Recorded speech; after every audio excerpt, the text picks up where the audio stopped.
प्रभु की स्तुति हो और परमेश्वर का धन्यवाद। आज आपके सामने एक बार फिर से परमेश्वर के वचन को लेकर आने के लिए प्रभु ने सहायता मदद किया, इसके लिए प्रभु को धन्यवाद देते हैं। आज हम बात करेंगे दानियल के विषय में। दानियल और उनका मित्रों के बारे में हम देखते हैं कि राजा ने इन लोगों को चुना और चुनकर के ये नियुक्त किया गया कि राजा जितने लोगों को चुना है उतने लोगों को 3 साल तक राजा के मेज से भोजन दिया जाएगा और राजा की ओर से ठहराया गया खान पान का सारा व्यवस्था जो किया गया है उसके नियम के अनुसार इनको सिखाया जाएगा, इनको खिलाया जाएगा, इनकी सब बातों में देखरेख की जाएगी, इनको भाषा सिखाई जाएगी और कसदियों की जो भाषा होती थी या बाबुल के राज्य में जिस प्रकार का जो कुछ हुआ करता था वो सब कुछ सिखाने के लिए दानियल और उसके तीनों मित्रों को भी चुना गया। और ऐसे समय में मेरे प्रियो हम देखते हैं कि राजा नबूकदनेस्सर के राज्य में दानियल एक गुलाम के रूप में था। और आप समझ सकते हैं कि एक गुलाम जब किसी देश से लाया गया हो तो उस गुलाम की कोई अपनी इच्छा नहीं हो सकती, क्योंकि जिस कैद में वो गया हुआ है उस कैद में जो कुछ वहां का कानून या नियम या जो उनके ऊपर अगुआ है नियुक्ति है, जैसा वो बोलेंगे वैसा उनको करना पड़ेगा। लेकिन दानियल के जीवन के अंदर एक बड़ी अच्छी बात यह देखने के लिए मिलती, उसके जीवन की चाहे कैसी परिस्थिति हो, एक समय था उसको बंधुई बना करके लाया गया, वो बंधुआ था, अपनी मर्जी से नहीं जी सकता था। जैसे जो जिस देश का नियम है उस नियम के अंतर्गत उनको बंधुआ बना के लाया गया। लेकिन एक बात दानियल करता था, आज मुझे बंदी बनाकर बाबुल में लाया गया है, तब भी मैं अपने परमेश्वर के साथ विश्वास योग्य है। ऐसे समय में थोड़ा सा हम कल्पना कर सकते हैं, जब कोई कष्ट में, कोई समस्या में, परेशानी में है, तो कैद में है, तो मानसिक हालत क्या होती मालूम है?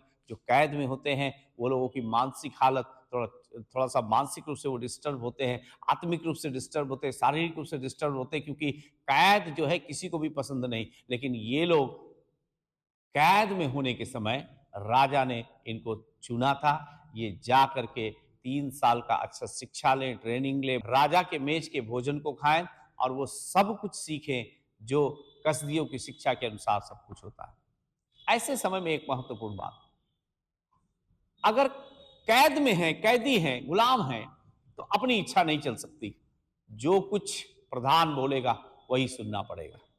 तो प्रधान ने यह आज्ञा इनको बताया, तुम्हें चुन लिया गया है, तुम्हें राजा की ओर से 3 साल तक तुम्हें राजा की मेज का भोजन मिलेगा और सब कुछ तुम्हें सिखाया जाएगा, बताया जाएगा, जो कुछ राजा ने कहा। लेकिन मालूम है, ऐसे में दानियल ने एक बात अपने मन में निर्णय लिया। राजा ने क्या कहा था? राजा की मेज का भोजन दिया जाएगा और उसके बाद राजा का ओर से आज्ञा थी कि इनको दाख मधु दिया जाए, इनको पी करके खूब हष्ट पुष्ट तंदुरुस्त होना है, सब शिक्षाओं को सीखना है। दानियल ने क्या कहा मालूम है? दानियल ने कहा, राजा का भोजन खाकर और दाख मधु पीकर अपने आप को मैं अशुद्ध नहीं करूंगा। इसलिए उसने क्या निर्णय लिया? उसने बोला, जाकर प्रधान से मिला, उसने कहा कि हम राजा का भोजन नहीं खाना चाहते। लेकिन प्रधान ने क्या बोला मालूम है? प्रधान ने बोला, ये आज्ञा राजा की ओर से नियुक्त है, इसको मैं नहीं टाल सकता। उन्होंने क्या कहा मालूम है? उन्होंने बोला, हमें कुछ समय तक हमें परखा जाए, हमें दाख मधु और राजा का भोजन न दिया जाए, हमें साग पात ही खाने को दिया जाए। उसके बाद कुछ दिनों के बाद हमें फिर से हमारा टेस्ट किया जाए, और यदि हम उन राजा के भोजन खाने वालों से कुछ कमजोर या कुछ हमारा चेहरे उदास हो, तो फिर जैसा हमारा प्रधान हमें कहेगा हम वो करने के लिए तैयार हैं। प्रधान के मन को पवित्र आत्मा ने कह के उसको नम्र और दीन किया, उनकी बातों को मानने के लिए तैयार कर दिया। लेकिन क्या हुआ? जितने निर्धारित समय में दानियल और उसके मित्रों को दिया गया था, उतने दिनों में उन्होंने क्या किया? साग पात ही खाया और परमेश्वर की भक्ति में पूरी तरीके से अपने आप को समर्पित किया। और क्या हुआ? जब समय आया प्रधान के पास उन्होंने उन्हें प्रस्तुत होना था, वो गए। जब उसने देखा उनके चेहरे चमक रहे थे और चमकने के समय उसने यही बोला, अभी तुम्हें राजा के भोजन खाने का जरूरत नहीं है, अभी तुम्हें राजा की ओर से दिए गए उस ऑर्डर के अनुसार तुम्हें दाख मधु पीने का जरूरत नहीं, तुम अपने हिसाब से साग पात खाओ। 3 साल तक दानियल और उसके मित्र साग पात खाकर परमेश्वर की भक्ति में अद्भुत रीति से बढ़ते चले गए। मालूम है प्रभु का वचन क्या कहता है, जब समय पूरा हुआ दानियल ने पूरी रीति से सब प्रकार की शिक्षा को प्राप्त किया और फिर उनको राजा के सामने प्रस्तुत किया गया। जब राजा के सामने प्रस्तुत किया गया, राजा ने उनसे खुद उनका इंटरव्यू लिया, राजा ने खुद उनसे बातचीत किया और जब राजा ने बातचीत किया तो दानियल और उसके मित्रों के समान दूसरा कोई निपुण था ही नहीं। राजा ने दानियल को अपने दरबार में रखा। बाकी मेरे प्रियो, दानियल को अपने दरबार में रखा, लेकिन इससे पहले की बात मैं आपको बताना चाहता हूं। जब कष्ट में, समस्या में, गुलामी में थे, उन्होंने अपनी परिस्थिति के ऊपर निराश और हताश नहीं हुए। मानसिक रूप से, आत्मिक रूप से, शारीरिक रूप से अपने आप को कमजोर नहीं किया। जो परमेश्वर इस्राएल में उनके संग था, वो परमेश्वर नबूकदनेस्सर के राज्य में, उस बाबुल में भी उनके संग है। उन्होंने उस परमेश्वर का अनुभव अपने जीवन के अंदर किया और उस अनुभव को लेकर किसी भी बात में समझौता करने के लिए वो तैयार नहीं हुए, परंतु हर बात में उन्होंने परमेश्वर के ऊपर विश्वास किया। दानियल के जीवन के बारे में एक महत्वपूर्ण बात देखते हैं और वो ये बात क्या है मालूम है? वो बात ये है, जिंदगी में जब कष्ट था तब भी दानियल प्रभु के साथ विश्वास योग्य था। एक समय आया जब राजा ने उसको अपने दरबार में रखा, तो क्या होता है, जब बड़ा पद, ऊंचा पद मिल जाता है तब क्या होता है, नेम, फेम, पैसा, ये सब कुछ मिलता है। लेकिन दानियल के पास भी ये सब कुछ आया, राजा ने अपने पास रखा, खूब पैसा, ऊंचा नाम, ऊंचा पद, ये सब कुछ दानियल को मिला। लेकिन एक बात बड़े ध्यान से सुनिए, दानियल के जीवन में कुछ भी नहीं बदला। दानियल अपने परमेश्वर के साथ और भी गंभीरता से, जब कष्ट में था, समस्या में था, बेशक शायद कभी कभी निराशा आता होगा, लेकिन अभी परमेश्वर ने सब बातों से निकाला। दानियल के जीवन में कोई बदलाव नहीं। पैसा एक तरफ, मान सम्मान एक तरफ, लेकिन खुदा की इबादत, परमेश्वर के चरणों पर जाकर सुबह, दोपहर, शाम परमेश्वर प्रार्थना करता था। जब दानियल को बड़ा पद मिला तब दानियल व्यस्त हो गया होगा, लेकिन लिखा हुआ है दानियल इस बड़े पद पर जाने के बाद भी, इतना व्यस्त होने के बाद भी, दानियल ने कभी इस बात को नहीं भूलता था, मेरे परमेश्वर के सामने सुबह, दोपहर और शाम को मुझे जाकर के प्रार्थना करना है। वही प्रार्थना का सामर्थ दानियल के अच्छे दिनों में भी उसके लिए सहायता करता था। वही प्रार्थना का सामर्थ जब दानियल के लिए, जब कष्ट आया, समस्या आया, परेशानी आया, तब उसी दानियल ने उस प्रार्थना की सामर्थ्य को हमेशा बनाए रखा। मेरे प्रियो, प्रभु की इच्छा हर एक उसके बच्चे के लिए क्या है मालूम है? हर समय में एक जैसा बना रहे, हर समय में अपने प्रभु से प्यार करे। ये जिंदगी है, कभी दुख है, कभी तकलीफ है, कभी परेशानी है, कभी समस्या है, ये सब आते जाते रहते हैं, लेकिन प्रभु के साथ प्रभु चाहता है हर समय में एक समान। जब दानियल को ऊंचा पद और नेम, फेम सब कुछ हो गया, तब भी दानियल परमेश्वर के साथ वैसे ही, उसी तरीके से नम्रता और दीनता के साथ प्रभु के साथ चलता रहा और परमेश्वर उसके जीवन के हर क्षेत्र को अपनी आशीषों से परिपूर्ण करता रहा।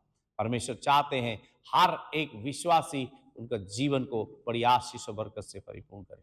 दानियल हमेशा परमेश्वर की उपस्थिति में रहता था और जब वो परमेश्वर की उपस्थिति में रहता था तो परमेश्वर उसे आत्मिक आनंद से हमेशा भरता था। प्रार्थना की सामर्थ एक आनंद से भरती है और वो आनंद क्या करती मालूम है? जब जिंदगी में सब कुछ ठीक है तब परमेश्वर को धन्यवाद और परमेश्वर को स्तुति करते हैं, लेकिन जब जिंदगी में कठिनाई आती है तब वही सामर्थ हमारे आगे बढ़कर हमारे लिए अद्भुत कामों को करते हैं।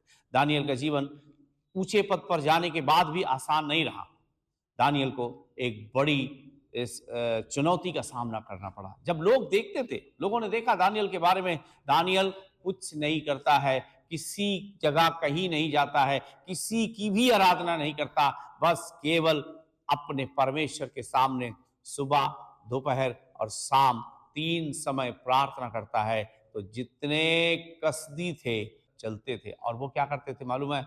वो दानियल के जीवन में ढूंढ ढांड करते थे, दानियल के जीवन में इस बात की ताक में रहते थे कि कौन सी ऐसी गलती दानियल करे जिसके कारण दानियल को गिराकर राजा के दिए हुए पद से उसको हटा दें और अपने काम को करने लग जाए। लेकिन मेरे प्रियो, बहुत गंभीरता से दानियल के जीवन को तलाश करने के बाद उनको एक भी गलती नहीं मिली। केवल एक ही बात ये पता लगी कि दानियल अपने परमेश्वर के सामने सुबह दोपहर शाम प्रार्थना करता है। इसलिए लोगों ने राजा के पास जाकर के बोला, दानियल किसी की आराधना नहीं करता, इसलिए तू क्या कर, तू अपनी मूर्ति को खड़ा कर, और जो कोई तेरी मूर्ति के सामने दंडवत करेगा वो बच जाएगा, लेकिन जो तेरी मूर्ति के सामने दंडवत नहीं करेगा उसके शेरों के मांद में डालने के लिए आज्ञा दिया जाए। ऐसा करके लोगों ने राजा की आज्ञा को निकाला, और जब राजा की आज्ञा निकली तो लोगों ने राजा की अंगूठी की मोहर भी लगा दी,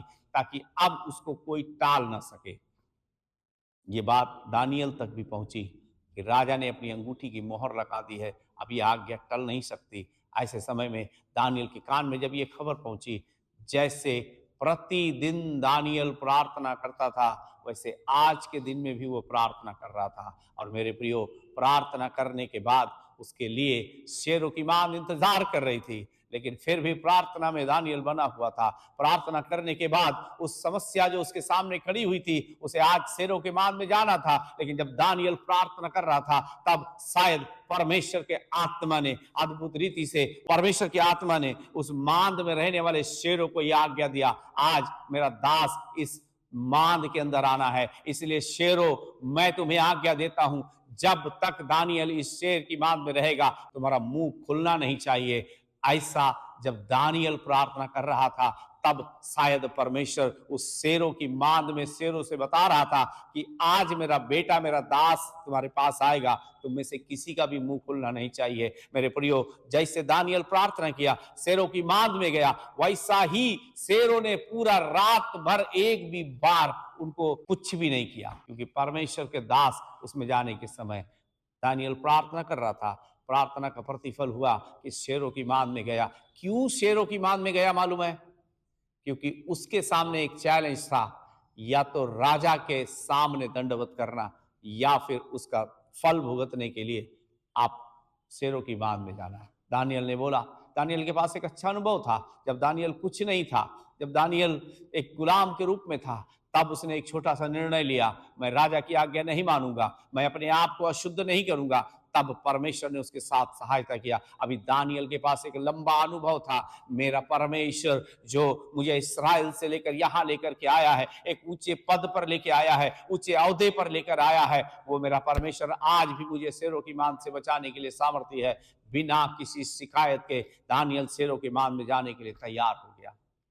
राजा प्यार करता था दानियल से, इसीलिए रात भर उसे नींद नहीं आई, और बेचैन और व्याकुल होकर राजा सुबेरे ही सुबेरे पहुंच गया उस मांद के पास और पूछने लगा, क्या तेरे परमेश्वर यहोवा ने तुझे बचा लिया? दानियल ने उधर से बताया, राजा तू चिरंजीवी रहे, राजा तू युगान युग जीवित रहे, मेरे परमेश्वर ने मुझे शेरों की मांद से बचा लिया। मेरे प्रियो, ये दानियल का कैरेक्टर एक अद्भुत सामर्थ्य से भरा हुआ है। इसके जीवन को जब गहराई से हम अध्ययन करते हैं, इसके जीवन के द्वारा हम बहुत कुछ सीखने के लिए परमेश्वर हमें देता है कि दानियल हर समय में एक जैसा बना रहा। उसने बड़े बड़े दर्शन देखे, उसने राज्यों साम्राज्यों के बारे में परमेश्वर ने उसके ऊपर प्रकट किया, लेकिन ऐसे समय में भी परमेश्वर के पीछे चलने वाला एक परमेश्वर का दास बना, क्योंकि दानियल ने अपने मन में ठाना था, मेरे जीवन के अंदर केवल और केवल परमेश्वर की महिमा होगी। आपको पता है, जिन लोगों ने दानियल के विरोध में षड्यंत्र रचा था, उन लोगों को जब राजा ने दानियल को बाहर निकाला तब आज्ञा दिया, जिन लोगों ने षड्यंत्र रचा था उन लोगों को मांद में डाला। लिखा हुआ है वचन में, वो वहां उसके अंदर भी नहीं पहुंच पाए, शेरों ने झपट कर उनको पूरी तरीके से उनको नष्ट कर दिया।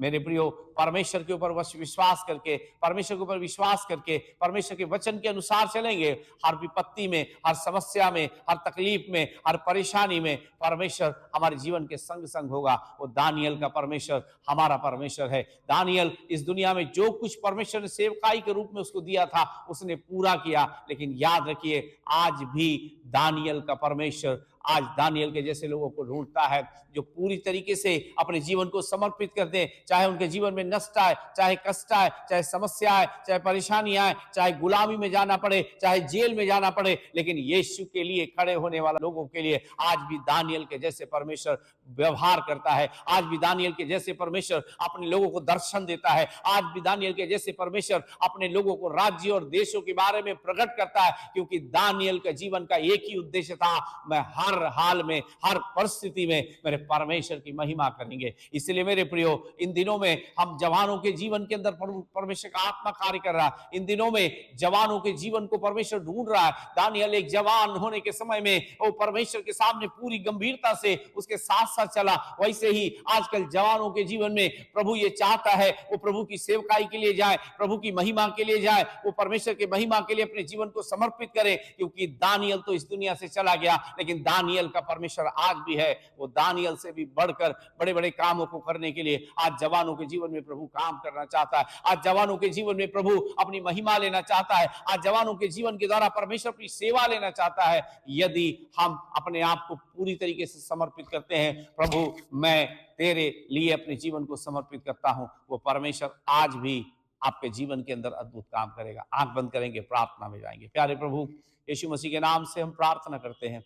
दानियल के जीवन के विषय में एक छोटा सा अध्ययन करने के लिए प्रभु आपने उसके जीवन के बारे में समझने के लिए मदद किया। प्रभु उसके जीवन में जब कुछ नहीं था तब भी तेरी उपस्थिति बनी रहती थी। उसके जीवन में बहुत कुछ तूने दे दिया, तब भी परमेश्वर पिता तेरी उपस्थिति उसके जीवन में बनी रही। और यही एक बात और कारण था जो उसको बहुत ऊपर लेकर के गया, क्योंकि परमेश्वर से वो बहुत प्यार करता था।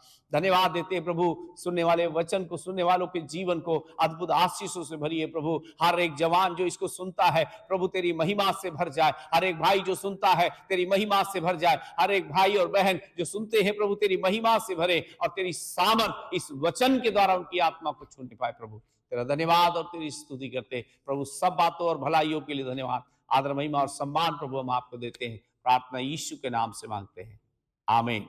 प्रभु आपके जीवन को आशीष दे।